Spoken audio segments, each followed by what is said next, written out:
প্রিয় দর্শক, আসসালামু আলাইকুম। সবাইকে আবারও ওয়েলকাম করছি নতুন আরও একটি বেবি ফুড রেসিপি দেখার জন্য। দর্শক, আমার আজকের আয়োজনে থাকছে বাচ্চাদের 7 মাস বয়স থেকেই কিভাবে ঘরে তৈরি রুটি খাওয়াতে পারবেন। ঘরে তৈরি আটার রুটি কেনা সেরেল্যাক কিংবা সুজির থেকে অনেক গুণ বেশি পুষ্টিকর, কারণ ঘরে তৈরি রুটি বাচ্চাদের ওজন বৃদ্ধি করে, পাশাপাশি বাচ্চাদের কোষ্ঠকাঠিন্যর মতো সমস্যাও দূর করে থাকে। তাই আমার আজকের আয়োজনে বাচ্চাদের জন্য রুটি দিয়ে খুবই পুষ্টিকর, হেলদি এবং মজাদার 3টি খাবারের রেসিপি শেয়ার করছি। আশা করছি আজকের ভিডিওটি আপনাদের কাছে ভালো লাগবে। তাহলে আর কথা না বাড়িয়ে সরাসরি চলে যাচ্ছি মূল আয়োজনে। তো চলে আসলাম আমার প্রথম রেসিপিতে। এজন্য প্রথমেই একটি ঘরে তৈরি আটার রুটিকে ছোট ছোট টুকরা করে ছিঁড়ে নিচ্ছি। চেষ্টা করবেন বাচ্চাদেরকে সব সময় আটা দিয়ে রুটি তৈরি করে খাওয়াতে, কারণ ময়দার তৈরি রুটি বাচ্চাদেরকে খাওয়ালে সেখান থেকে বাচ্চারা পর্যাপ্ত পরিমাণে পুষ্টি পাবে না। তো যাই হোক, এখানে আমি রুটিটাকে ছোট ছোট টুকরা করে ছিঁড়ে নিয়েছি। এবার এর মধ্যে দিয়ে দিচ্ছি পরিমাণ মতো গরম পানি। পানিটা এমন পরিমাণে দিতে হবে যাতে এই সবগুলো রুটি খুব সুন্দরভাবে ভিজতে পারে। এই পর্যায়ে একটি ঢাকনা দিয়ে ঢেকে মোটামুটি 5 মিনিটের মতো অপেক্ষা করব। যেহেতু 1 বছরের আগে ডক্টরেরা বাচ্চাদের খাবারে কোনো প্রকার চিনি কিংবা গুড় দিতে নিষেধ করে থাকেন, তাই এই খাবারটির স্বাদ বাড়ানোর জন্য এবং খাবারটিকে আরও বেশি হেলদি করার জন্য এখানে 3টি খেজুর নিয়ে নিচ্ছি। খেজুর 3টিকে খুব ভালোভাবে ধুয়ে নিয়েছি। এরপর মাঝখানের বীজগুলো ফেলে দিয়েছি। এবার সামান্য কিছু পানি দিয়ে হাত দিয়ে এইভাবে চটকে নিচ্ছি। খুব ভালোভাবে ম্যাশ করে নিতে হবে যাতে এই খেজুরের কোনো আস্ত অংশ না থাকে। আপনারা চাইলে এই পর্যায়ে একটি ছাঁকনি দিয়ে ছেঁকেও নিতে পারেন, এতে এই খেজুরে যদি কোনো বড় অংশ থাকে সেটা চলে যাবে। এইদিকে 5 মিনিট হয়ে গেছে, এখন ঢাকনাটা তুলে নিচ্ছি। আর এইটুকু সময়ের মধ্যেই দেখতে পাচ্ছেন রুটি খুব সুন্দরভাবে নরম হয়ে আসছে। এখন এই চামচটা দিয়ে এই রুটিগুলোকে খুব ভালোভাবে ম্যাশ করে নিব। তবে যে বেবিরা চিবিয়ে খেতে পারে তাদের ক্ষেত্রে এখানে আর ম্যাশ করার কোনো প্রয়োজন নেই। এই তো খুব ভালোভাবে ম্যাশ করে নিয়েছি। এখন যে খেজুরের পিউরিটা তৈরি করে রেখেছিলাম সেটা এর মধ্যে দিয়ে দিচ্ছি। আমি ছাঁকনি দিয়ে ছেঁকে নিয়েছি, দেখতেই পাচ্ছেন এর মধ্যে আর কোনো বড় অংশ নেই। যাদের বাচ্চাদের বয়স 1 বছরের বেশি তারা এখানে মাঝে মধ্যে এই খেজুরের পরিবর্তে গুড় কিংবা চিনিও ব্যবহার করতে পারবেন। এই তো খেজুরের পিউরিটাকে এই রুটির সঙ্গে খুব ভালোভাবে মিশিয়ে নিলেই খাবারটি বাচ্চাকে খাওয়ানোর জন্য একদমই তৈরি হয়ে যাবে। এই খাবারটি তৈরি করে বাচ্চার 7 মাস বয়স থেকেই খাওয়াতে পারবেন। খেজুর দেওয়ার ফলে খাবারটি অনেকটা মিষ্টি হয়েছে, এ কারণে বাচ্চারা খেতেও পছন্দ করবে। এই খাবারটি বাচ্চাদের ওজন বৃদ্ধি করবে এবং মেধাশক্তি বাড়াতে সাহায্য করবে। তো যাই হোক, এবার চলে যাচ্ছি আমার দ্বিতীয় রেসিপিতে। এজন্য আগের মতোই একটি রুটিকে ছোট টুকরা করে ছিঁড়ে নিয়েছি। এখন এর মধ্যে দিয়ে দিচ্ছি জাল করে নেওয়া গরুর দুধ। যারা বাবুদেরকে গরুর দুধ খাওয়ান না তারা এখানে গরুর দুধের পরিবর্তে গরম পানি দিয়ে দিবেন। আর যারা বাবুদেরকে ফর্মুলা মিল্ক খাওয়ান তারা এখানে ফর্মুলা মিল্ক দিয়ে দিবেন। তো আগের মতোই আমি ঢাকনা দিয়ে ঢেকে এই রুটিটা নরম হওয়ার জন্য রেখে দিচ্ছি 5 মিনিটের মতো। ফিরে আসলাম 5 মিনিট পর, আর এই রুটিটা কিন্তু অনেকটা নরম হয়ে আসছে।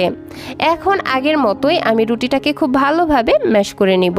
এই তো আমি আমার বাচ্চার পছন্দ অনুযায়ী রুটিটাকে ম্যাশ করে নিয়েছি। ম্যাশ করার পর মনে হচ্ছে যে এটা একটু বেশি ঘন হয়ে গেছে, তাই আমি এখানে আরও একটু গরুর দুধ অ্যাড করে নিচ্ছি। আপনারা আপনাদের বাচ্চাদের পছন্দ অনুযায়ী খাবারটিকে পাতলা বা ঘন করে নেবেন। এখন এই খাবারটির সঙ্গে আমি অ্যাড করব একটি পাকা কলা। এজন্য এখানে খুব ভালো পাকা একটি কলা নিয়ে নিয়েছি। এখন এই কলাটিকে কাঁটা চামচ দিয়ে খুব ভালোভাবে ম্যাশ করে নিতে হবে। আপনারা বাচ্চার চাহিদা অনুযায়ী কলা এবং রুটির পরিমাণ কমিয়ে বাড়িয়ে নিতে পারবেন। এই তো কলাটিকে খুব ভালোভাবে ম্যাশ করে নিয়েছি। এখন ম্যাশ করে রাখা রুটির মধ্যে এই ম্যাশ করে রাখা কলা দিয়ে দিচ্ছি। কলা দেওয়ার ফলে এই খাবারটি যেমন খেতে অনেক সুস্বাদু হবে, তেমনি হবে অনেক বেশি হেলদি এবং পুষ্টিকর। মাঝে মধ্যে এই পর্যায়ে কলার পরিবর্তে ম্যাশ করা খেজুরও দিতে পারেন। এতে করে খাবারটির টেস্ট চেঞ্জ হবে। এর ফলে বাচ্চারা এই খাবারটি থেকে একটি ভিন্ন ধরনের স্বাদ পাবে এবং ভিন্ন ভিন্ন খাবার থেকে বাচ্চাদের শরীরের ভিন্ন ভিন্ন পুষ্টির চাহিদাও পূরণ হয়ে যাবে। আর বাচ্চারা যেহেতু একই স্বাদের খাবার প্রতিদিন খেতে চায় না, তাই ভিন্নতা এনে দিলে তারা খুব মজা করে খাবারগুলো খাবে আর তাদের মুখের রুচিও ঠিক থাকবে। তো দর্শক, এবার চলে যাচ্ছি আমার সর্বশেষ রেসিপি অর্থাৎ তৃতীয় রেসিপিতে। বাড়ন্ত বয়সী বাচ্চাদের ফিজিক্যাল এবং মেন্টাল ডেভেলপমেন্টের জন্য তাদের শরীরে প্রচুর পরিমাণে প্রোটিনের দরকার হয়। আর এবারের রেসিপি অনেক বেশি প্রোটিন সমৃদ্ধ। এজন্য বাটিতে পরিমাণ মতো রুটি নিয়ে নিয়েছি। এখন এর সঙ্গে মেশাবো পরিমাণ মতো ডালের পানি। মোটামুটি সব বাসাতেই ডাল রান্না করা হয়, আর এই ডালের পানিটাই রুটির সঙ্গে মিশিয়ে বাচ্চাকে খাওয়াতে পারেন। যেহেতু বাচ্চারা ঝাল খেতে পারে না, তাই ডালে মরিচ দেওয়ার আগে ডালের পানিটা বাচ্চাদের জন্য তুলে রাখবেন। মুগ কিংবা মসুর যে কোনো ডালই বাচ্চাকে খাওয়ানো যাবে। এই তো আমি পরিমাণ মতো ডাল নিয়ে নিয়েছি। এখন এই পর্যায়ে কিছুক্ষণের জন্য রেখে দিব। রুটিটা ভিজে নরম হয়ে গেলে আগের মতোই ম্যাশ করে নিব। আপনারা চাইলে শুধু এইভাবেও বাচ্চাকে খাওয়াতে পারেন। এটাও খেতে অনেক মজার, একই সাথে অনেক পুষ্টিকর। তবে এই খাবারটিকে আমি আরও বেশি প্রোটিন সমৃদ্ধ করতে চাচ্ছি। এজন্য এখানে একটি সেদ্ধ করা ডিম নিয়ে নিয়েছি। আমি এখানে ফার্মের মুরগির ডিমটা নিয়ে নিয়েছি। আপনারা চাইলে দেশি মুরগির ডিম কিংবা কোয়েলের ডিমও নিতে পারেন। এই তো এখন এইরকম একটি গ্রেটার দিয়ে এই সেদ্ধ ডিমটাকে খুব ভালোভাবে গ্রেট করে নিব।